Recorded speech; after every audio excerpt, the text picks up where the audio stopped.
부자들이나 성공한 사람들이 젊은 사람들에게 하는 그런 테드 강연 같은 걸 이렇게 스쳐 지나가면서 여러분 보셨던 적이 있을 거예요. 저는 그런 강연을 찾아보진 않지만 가끔씩 유튜브나 인스타그램 알고리즘에 이렇게 올라와서 그 영상을 우연히 볼 때가 있습니다. 그런데 그런 성공한 사람들 혹은 부자들, 그런 사람들이 젊은 사람들에게 권유하는 공통적인 말이 있습니다. 그것은 바로 Make your bed every day. 자고 일어나서 침대를 매일 정리하라라는 뜻입니다. 특히나 미 해군 제독이었던 윌리엄 맥레이번은 If you want to change the world, start off by making your bed라고 유명한 말을 한 바 있습니다. 세상을 바꾸고 싶다면 침대에서부터 시작하라라는 뜻입니다. 예수님의 말씀대로 우리는 복음을 들고 땅끝으로 가야 합니다. 그리고 우리 모두는 그런 모습들을 꿈꾸고 있습니다. 각자의 땅끝은 다르지만 우리는 땅끝으로 가고 싶습니다. 그리고 땅끝에서 아주 멋있게 예수님을 선포하고 예수님의 증인으로서 그렇게 살아내고 싶습니다. 그러나 그 땅끝으로 가는 길 위에서 우리는 예수님의 말씀을 다시 한번 확인을 해야 합니다. 예수님께서는 너희가 성령을 받으면 권능을 받고 온 예루살렘과 온 유대와 사마리아와 그 다음에 땅끝을 이야기하셨습니다. 그런데 우리는 땅끝으로 먼저 가려고 하는 그런 습성이 있습니다. 작은 공동체, 내가 바로 맞닿아 있는 그런 예루살렘이라는 공동체를 내가 무시하고 땅끝으로 가려고 하는 그런 욕심을 부릴 때가 있다는 겁니다. 예수님은 또 다른 말씀에서 지극히 작은 일에 충성한 자가 큰 일에도 충성할 수 있다고 말씀한 바 있습니다. 우리는요, 여러분, 필연적으로 작은 일에 먼저 부르심을 받아요.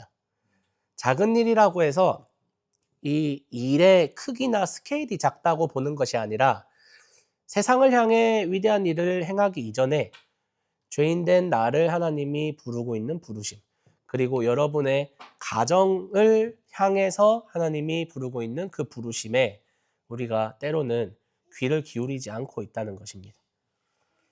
오늘 사사 중에 굉장히 유명한 사사 중 한 명인 기드온이 등장합니다.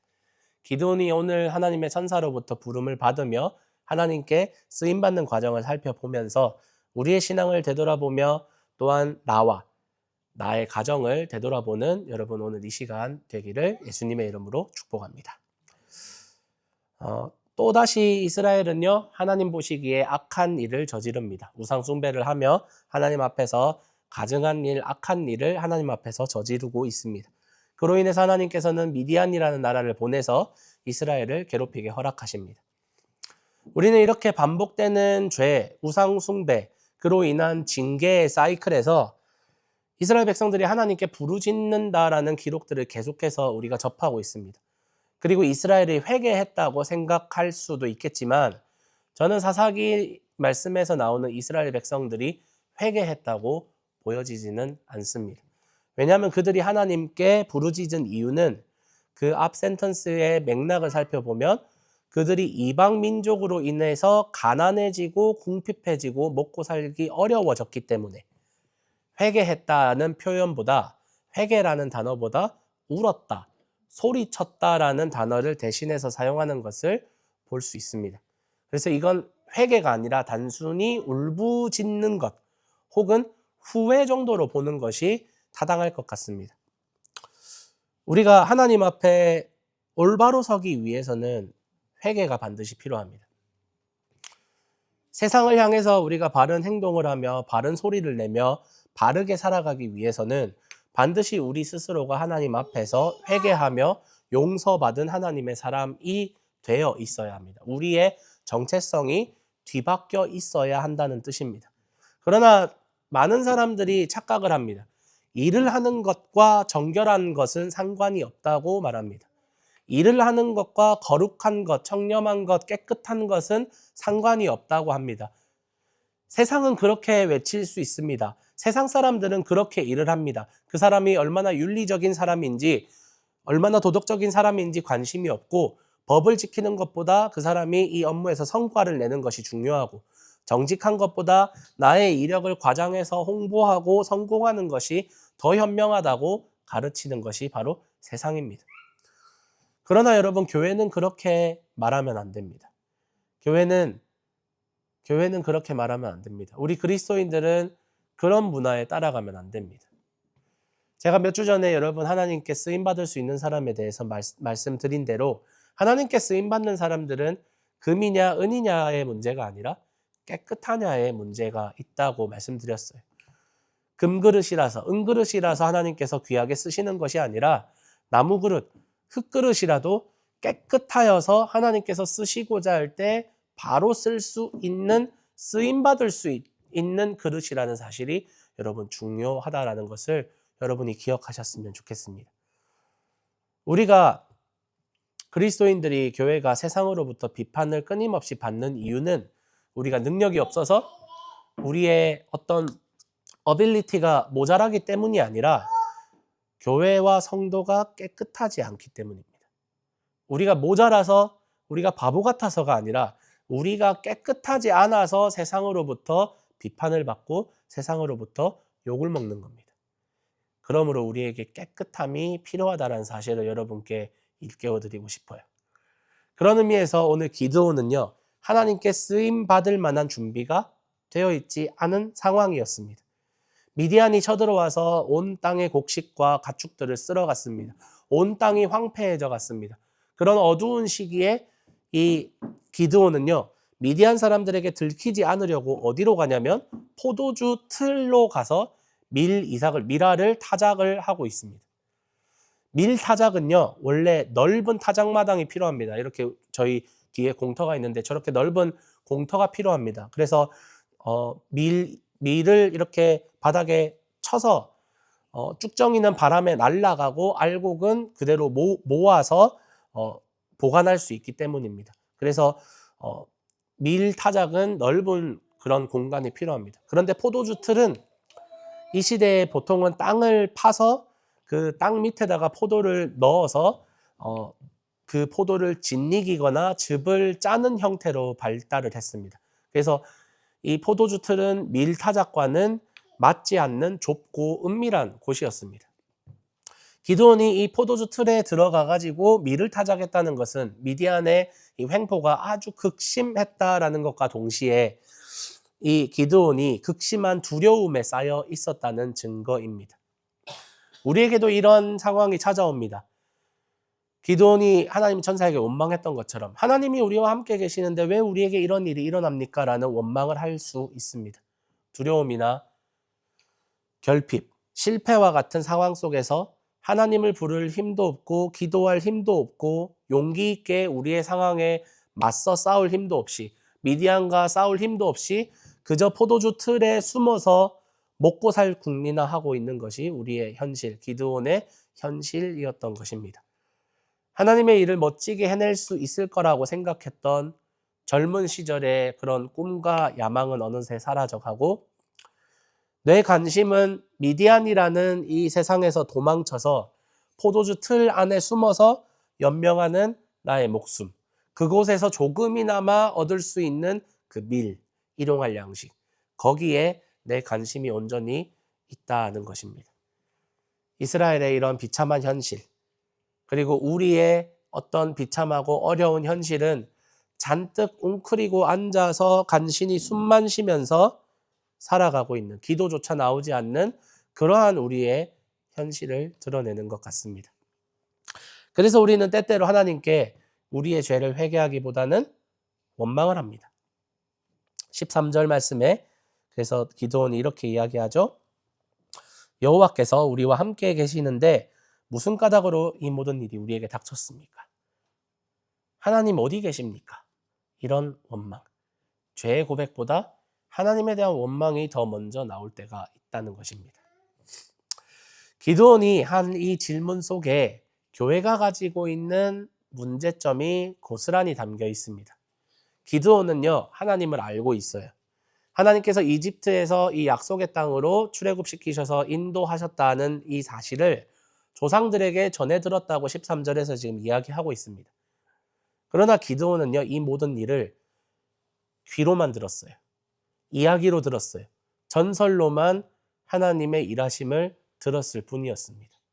이것은 마치 혈통으로 그리스도인이 되었다고 생각하는 것과 마찬가지입니다. 많은 사람들이 교회를 다니면서 나는 모태신앙이에요. 나는 2대째, 3대째, 나는 4대째 그리스도인 집안이에요. 나는 자연스럽게 교회에 다녔고 내가 한 번도 그리스도인이 아니라는 걸 의심해 본 적이 없어요. 라고 그렇게 이야기하는 사람들이 있습니다. 물론 그 사람들의 믿음을 우리가 판단할 수 없지만 혈통으로 내가 오랫동안 교회를 다녔기 때문에 내가 그리스도인이고 내가 당연히 구원받았다라고 생각하는 것은 착각이라는 것이죠. 하나님 앞에서 회개한 적도 없고 내가 하나님과의 관계성이 하나도 쌓여있지 않은데 그저 말씀만 많이 듣고 성경에 대해서는 누구보다도 주일학교에서 계속 배웠기 때문에 누구보다도 잘 알고 있고 나 이 기드온 스토리 너무 잘 알아요. 뒤에 가면 이제 300용사가 나와서 다 무찌르잖아요. 너무 잘 알고 있는데 그러나 하나님 앞에서 그 하나님과의 관계성은 전혀 만들어지지 않은 채 그냥 듣기만 했고 그 들은 게 내가 알고 있는 바이블 스토리가 믿음인 양 착각하며 살아가는 경우가 우리에게 있다는 것입니다. 그러나 우리에게 가장 중요한 것은 반드시 하나님과의 관계를 만들어야 한다는 것입니다. 어떤 관계냐?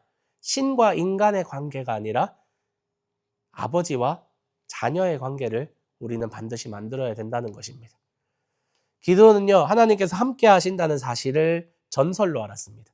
하나님이 우리 민족과 함께 하신다라는 사실을 그저 신화로, 역사로 알았습니다. 하나님이 함께 하신다는 사실을 의심해 본 적이 없었습니다. 그러나 하나님이 함께 하신다는 사실을 자신의 정체성이나 이스라엘의 상황, 하나님을 신실하게 잘 섬기고 있는지 없는지, 깨끗한지 깨끗하지 않은지 이런 이스라엘의 상황과 상관없이 하나님의 함께 하심은 당연하다고 여겼습니다. 사실은 이스라엘의 하나님을 버렸음에도 불구하고 기드온뿐만 아니라 많은 이스라엘 사람들은 하나님 어디 있느냐? 하나님 함께 하는데 왜 우리에게 이런 일이 일어나느냐라고 자연스럽게 생각할 수밖에 없다는 것입니다. 하나님은 이것을 먼저 기드온에게 알려주기를 원하고 계십니다. 죄인은 포도주 틀에 아주 은밀하게 숨어 있지만 하나님은 그 죄인을 반드시 먼저 찾아가십니다.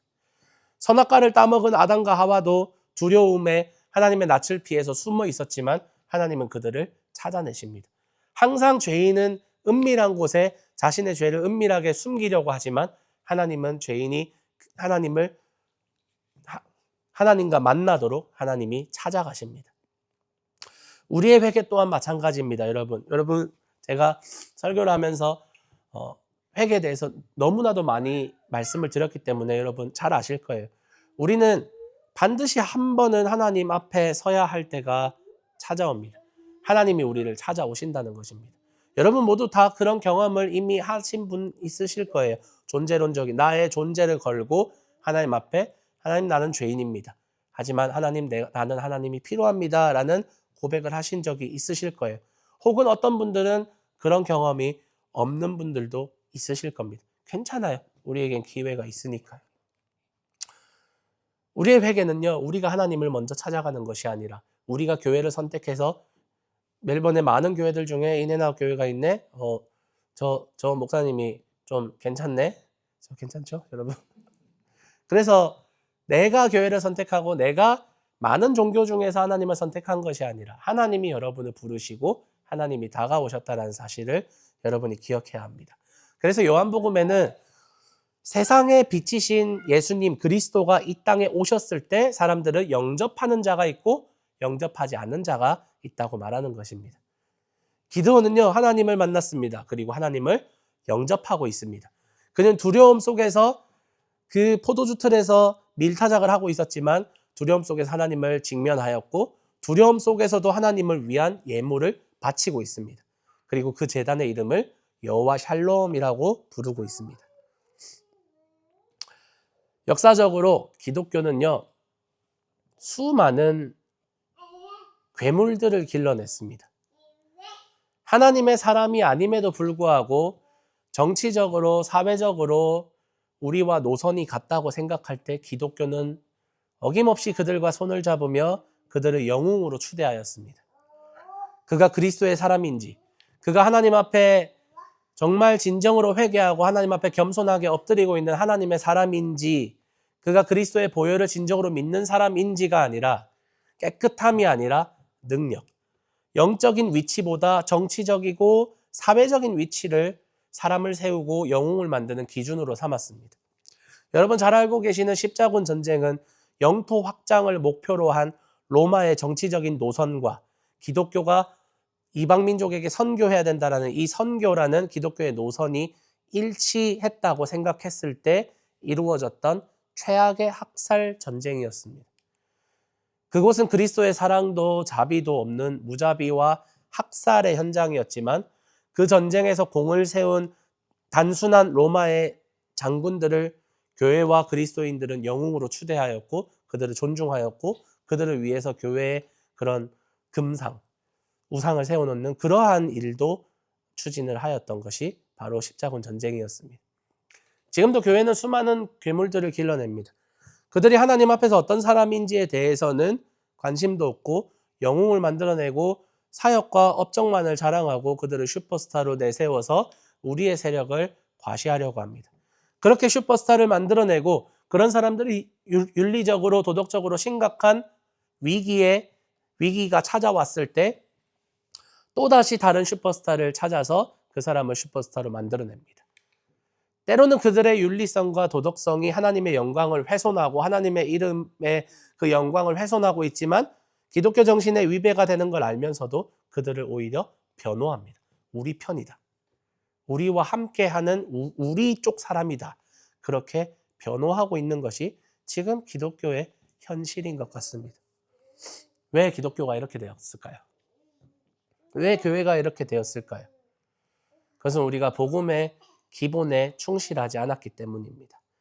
한 사람에 집중하기보다 숫자에 집중하였고 그래서 큰 숫자의 마음을 빼앗겼고 한 사람의 회개와 그 사람에게 복음을 증거하는 것이 아니라 큰 일과 위대한 일, 세상 끝에 아주 큰 일에 마음을 빼앗겼기 때문입니다.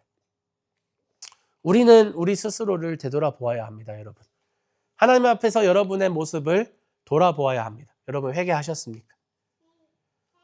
여러분 회개하셨습니까? 구원받으셨습니까?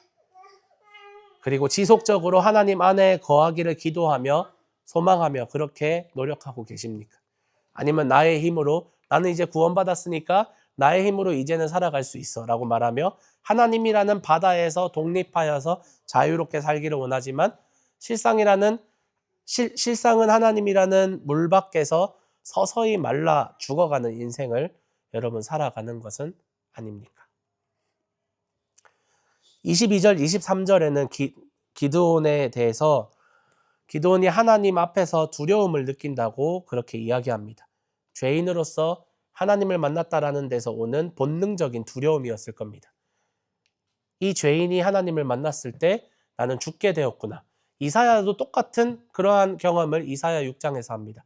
오라, 내가 죽게 되었구나. 하나님의 얼굴을 배웠으니 나는 죽게 되었구나. 당연히 기드온이 그렇게 생각했을 겁니다. 그러나 하나님은 기드온에게 평화를 전합니다. 너에게 평화가 있기를 바란다. 이것은 죄인인 그가 하나님께 용서받았다라는 것을 은유적으로 표현하는 것입니다. 우리도 하나님을 대면합니다. 하나님은 여러분이 죄인이기 때문에 너는 반드시 죽을 것이라고 하지 않으시고 여러분에게 너에게 평화가 있다라고 말씀해 주십니다. 요한복음 14장 27절 말씀입니다. 우리 함께 읽어볼까요? 시작.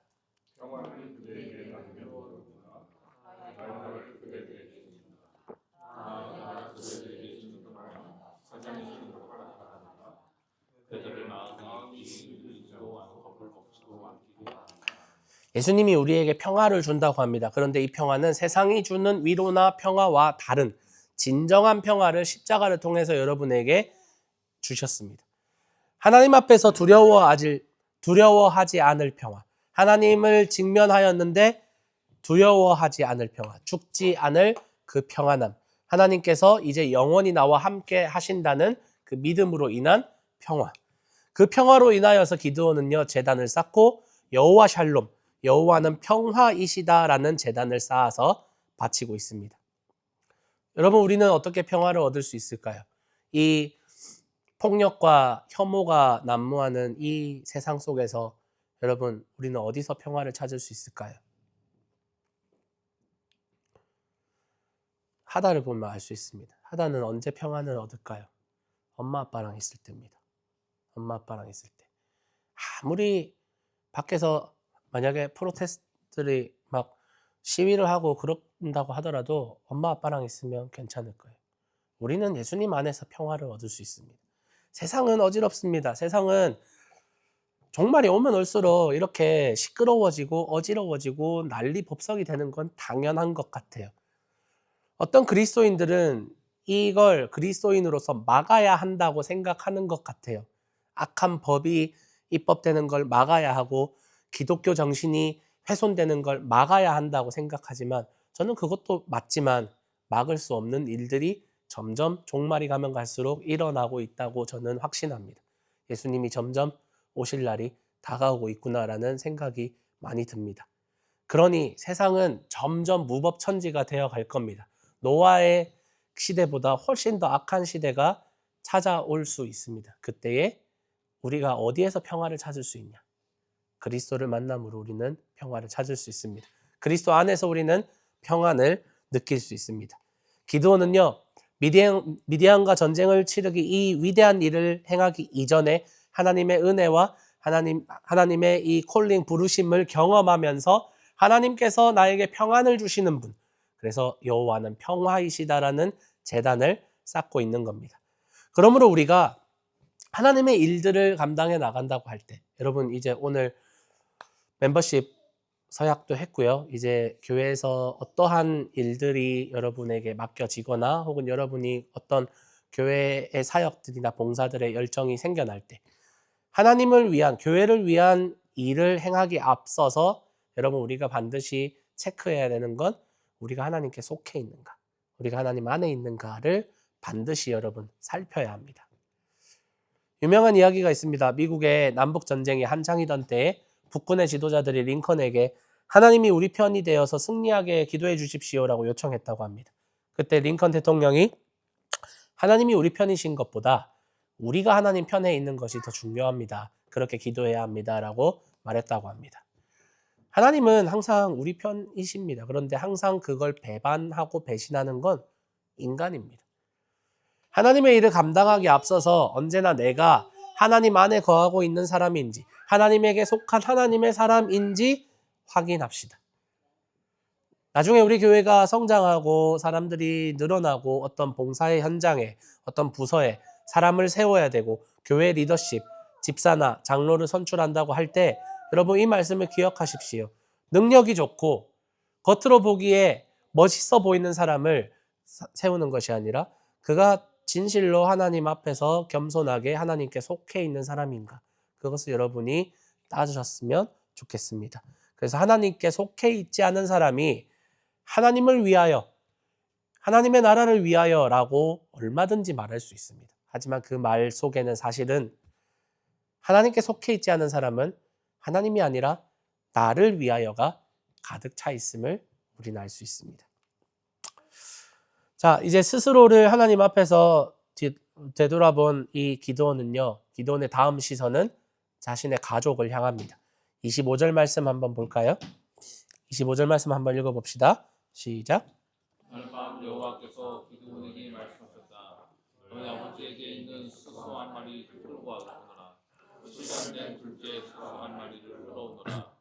그러고는 너희 아버지에게 있는 바알 제단을 무너뜨리고 그 옆에 있는 아세라 말뚝을 베어버려라. 27절 한번 올려주시면 27절에 그래서 종 10명 데리고 가가지고 이제 행합니다. 그런데 두려워서 아버지 쪽 사람들이랑 도시 사람들이 무서워서 밤에 몰래 행합니다. 자, 하나님께서는 기드온에게 이제 너의 아버지에게 있는 바알 제단을 무너뜨리고 아세라 말뚝을 베어버리라고 명령합니다. 집에 우상이 있었던 사람이 바로 이 기드온과 기드온 집이었습니다. 앞서서 포도주 틀에서 밀을 타작했던 것과 아버지 집에 있는 우상을 파괴한 행동을 잘 들여다보면 기드온의 그 심성, 원래 가지고 있는 기드온의 기질을 알 수 있습니다. 그는 겁이 많은 사람이었어요. 천성적으로 겁이 많았던 사람이었던 것 같습니다. 그래서 기도원의 이 인생을 보면 하나님께 계속 확인해요. 하나님, 사인을 주세요. 하나님, 하나님이신 줄 오늘 말씀에도 그 제물을 바칠 때 딜을 합니다. 이게 정말 하나님이 맞는지 나에게 알려주십시오.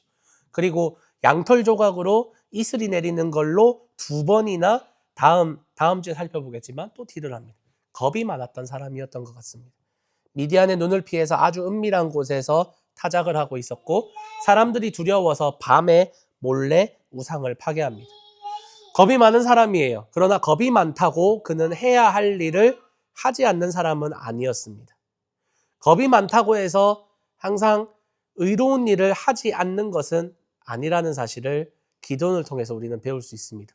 어쩌면 밀을 타작한 것 또한 먹고 살려면 어쩔 수 없이 해야 하는 일이지만 그 누구도 미디안이 무서워서 앞장서서 밀을 타작하지 못하고 있는 그런 상황 속에서 그의 이런 행동들을 통해 겁이 많다는 것을 핑계 삼아서 아무것도 하지 않으려고 하는 혹시 우리의 그런 행동들이 있지 않았는가?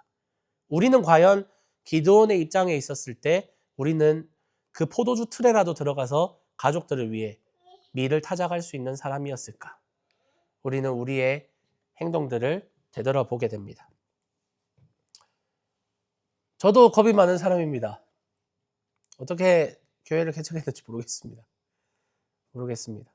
그런데 겁쟁이라고 일을 하지 않는 것은 아니라는 사실을 여러분이 깨달으셔야 합니다. 그는 아버지 집의 우상을 파괴합니다. 철저하게 하나님 말씀에 의지하여서 조금 겁은 났지만 하나님이 언제 우상을 무너뜨려라 말 안 했으니까 밤에 몰래 가서 밤에 무너뜨립니다. 우리가 만약 하나님 앞에서 회개하고 하나님 앞에 서 있다면 그 다음 우리의 시선은 우리의 가장 작은 공동체인 가정을 바라볼 수밖에 없습니다. 가정을 믿음으로 다스리지 않으면서 교회에서 세상에서 하나님의 일을 한다고 땅끝으로 간다고 위대한 일을 한다고 하는 것은 기만이고 속이는 일일 뿐입니다. 그래서 성경은 어떤 사람을 교회 리더십으로 세워야 되는지에 대해서 이렇게 권면합니다. 디모데전서 3장 4절 5절에 보면 이 말씀에 감독이라고 되어 있는데 장로라고 여러분이 이해하시면 쉬울 것 같습니다. 장로는 어떤 사람이 되어야 하냐? 자신의 가정을 잘 이끌어야 하고 모든 면에서 고결함을 유지하면서 자녀들이 도리를 지키게 해야 하네. 누군가가 자신의 가정을 잘 이끌 줄 모른다면 그런 사람이 어떻게 하나님의 교회를 보살피겠나? 감독, 장로를 세울 때 교회에서 이런 사람들이 리더십으로 세울 때 따질 수 있는 여러 가지 조건 중 하나는 가정생활이라는 겁니다. 가정을 복음으로 믿음으로 잘 이끌고 있느냐가 그 기준이라는 겁니다. 가정을 잘 이끌 줄 모르는 사람이 하나님의 교회를 보살필 수 없다는 것이 바울의 가르침입니다. 슬프게도 한국 교회는요, 가정을 버리고 가정을 희생시키면서 교회를 섬기는 게 굉장히 큰 미덕이고 굉장히 위대한 일을 하는 것과 같이 포장이 되어 있습니다. 그렇지 않나요, 여러분? 여러분 흔히 예전에 존경하는 목회자나 혹은 교회 리더십들이 가정을 희생시키면서 가족을 희생시키면서까지 하나님의 일을 하면서 교회를 섬기는 것들을 우리는 굉장한 미덕으로 여기며 그렇게 본받아 왔습니다. 물론 예수님을 위해 가족을 뒤로하는 사람은 복이 있다고 하는 말씀이 있습니다. 하지만 그것은 그 가족들이 복음과 그리스도를 적대할 때 핍박하고 반대하는 가족들을 염두에 두고 하는 말씀이라 생각이 됩니다. 그러나 많은 한국 교회의 지도자들은 복음과 말씀으로 가족들을 잘 다스리고 그들을 그리스도와 함께 걸어가는 동력자로 여긴 것이 아니라 가족을 뒤로하고 가족을 등한시하고 가족을 희생시키면서 사역을 하는 것이 좋은 것이라고 착각하였습니다. 한국 개혁주의 신학과 신구약 성경주석을 집필함으로써 한국 교회의 위대한 유산을 남긴 박윤선 목사님이라는 분이 있습니다. 교계 목회자와 후배 신학생들에게 굉장히 많은 존경을 받는 목회자 중에 목회자입니다. 그런데 2014년 이 박윤선 목사님의 따님인 박혜란 목사님의 저서인 목사의 딸이라는 책이 출간이 되었는데 이 책이 교계에 엄청난 충격을 주었습니다. 박윤선 목사님, 밖으로는 교계에는 기독교계 그리고 신학생들에게는 굉장히 존경받는 그런 목회자였지만 박윤선 목사님이 가정폭력을 행했고 의처증이 있었으며 돈 문제, 특히나 와이프 되는 사모님과 상의하지 않고 아주 큰 돈을 다른 사람에게 후원금으로 주거나 그렇게 구제로 쓰거나 그렇게 가족들은 쫄쫄 굶고 있는 그런 아픈 기억들을 딸이었던 그분이 책으로 써서 어쩌면 폭로하게 되었습니다. 그래서 기독교계에 엄청난 충격을 주었습니다. 아무리 한국 교회를 위한 위대한 일을 했다고 하더라도 후배 목회자들에게 성경 중심의 설교를 강조하며 주석을 집필했다고 하더라도 가정이 성경과 복음 위에 세워지지 못한 채로 폭력을 행하며 위선을 행했다는 사실은 박윤선 목사님에게 씻을 수 없는 불명예로 남게 되었을 겁니다. 오늘 하나님께서는 우리에게 가정에 세워진 우상을 무너뜨리라고 명령하고 계십니다.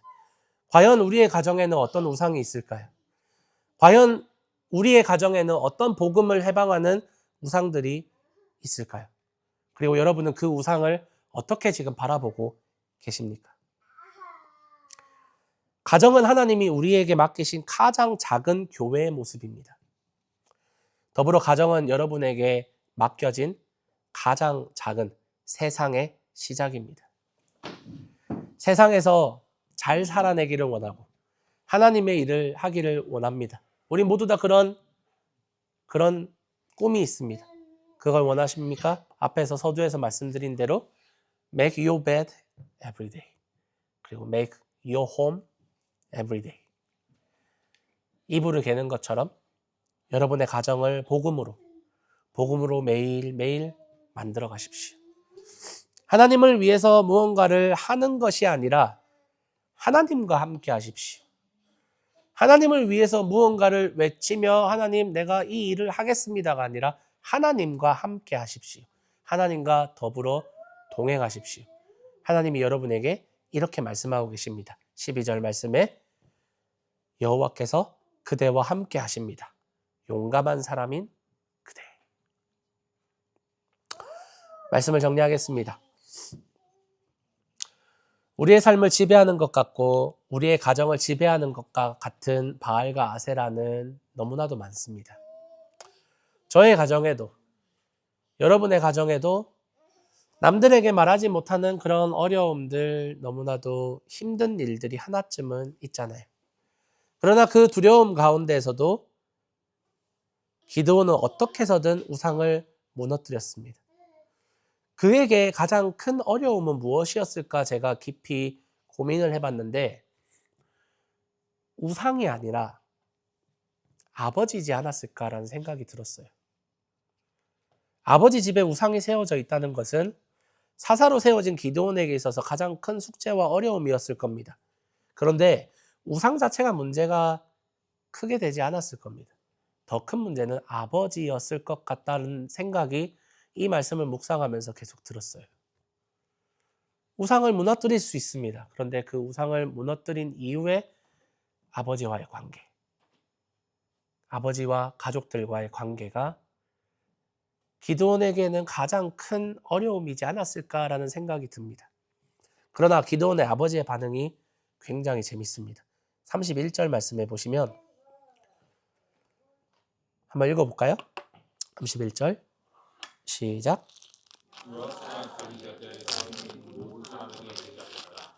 여러분이 나서서 바알을 위해 다투는 것이요 여러분이 나서서 바알을 구해내겠다고 하니요 바알을 위해 다투는 사람은 아침이 되기 전에 죽을 것이요 바알이 하나님이라면 스스로 다툴 것이요 자기의 제단이 무너졌으니까 말이요.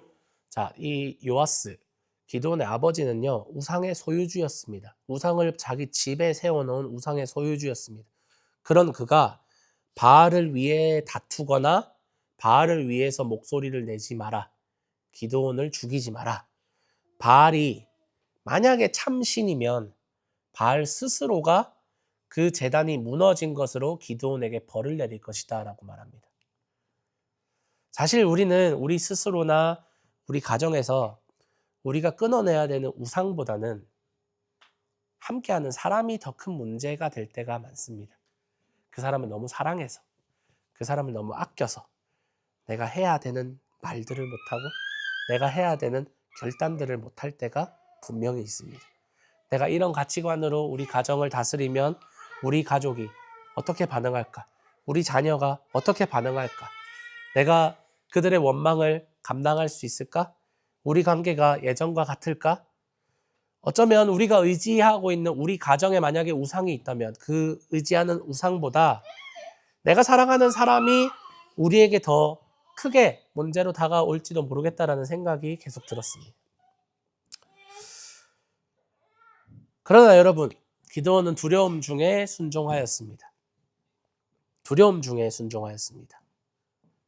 그러나 예수님은 죽기까지 순종하셨습니다. 그래서 우리에게 십자가가 필요합니다. 우리는 어쩌면 지난주에 살펴봤던 바락과 같이 혹은 기드온과 같이 겁이 많습니다. 걱정이 많고 우리가 나쁜 사람이라서가 아니라 우리가 우리 가족을 너무 사랑하기 때문에 그런 것 같아요. 그러나 예수님의 십자가가 그래서 우리에게 필요한 것 같습니다. 십자가는 단순히 죄 사함을 위한 도구가 아니라 우리가 나 스스로가 혹은 우리 가정이 가지고 있는 옛 제단, 우상의 제단을 무너뜨리는 사건이 바로 십자가입니다. 그러므로 우리는 완전한 순종을 할 수 없습니다. 여러분과 함께 이 말씀을 나눔에도 불구하고 우리는 우리에게 있는 우상, 우리 가정에 있는 우상을 완전히 제거할 수 없을지도 모릅니다. 하지만 완전한 순종은 예수님께서 이미 이루셨습니다. 예수님께서 이루셨어요. 그래서 저는 계속해서 여러분과 함께 말씀만 나눌 때 무언가 내가 순종하여서 우상을 없애야지가 아니라 우상을 없애는 노력보다는 예수님의 십자가, 예수님의 사랑을 내 마음 가운데 가득 채워야지. 예수님 갈망합니다. 예수님 당신이 필요합니다. 예수님의 십자가의 그 은혜가, 그 사랑이, 그 자비가 내 평생에 내 마음의 모든 구석구석에 필요합니다. 그렇게 기도하며 그렇게 십자가를 소망하십시오. 기드온은 지속적으로 두려워하였습니다. 그러나 예수님은 두려워하는 우리에게 찾아오셔서 두려워하지 말라. 평안을 너에게 주노라 라고 말씀하고 계십니다. 우리는 약해요. 우리의 믿음은 보잘것이 없습니다. 우리는 두려워할지도 모르고 두려움으로 인해서 순종하지 못하는 상황들이 올지도 모릅니다. 그때 여러분 여전히 십자가는 여러분 마음 가운데 있습니다. 십자가를 붙드십시오. 예수님을 붙드십시오. 매 순간 매 순간 내가 하나님의 백성임을 기억하고 리마인드 하십시오. 하나님은 늘 우리보다 먼저 앞서서 포도주 틀에서 우리를 찾아낸다는 사실을 여러분이 기억하십시오. 우리에게 참된 샬롬을 주기 위해 예수님께서 우리에게 오신다는 사실을 여러분 기억하십시오. 그래서 여러분 사명을 감당하기 앞서서 늘 하나님이 주시는 평안함, 내가 죄 용서받았구나. 나는 자유한 하나님의 백성이구나. 하나님의 아들이구나. 하나님의 딸이구나. 그 평안함을 여러분이 여러분과 여러분의 가정에서 충만하게 느끼며 묵상이 되기를 예수님의 이름으로 축복하고 소망합니다.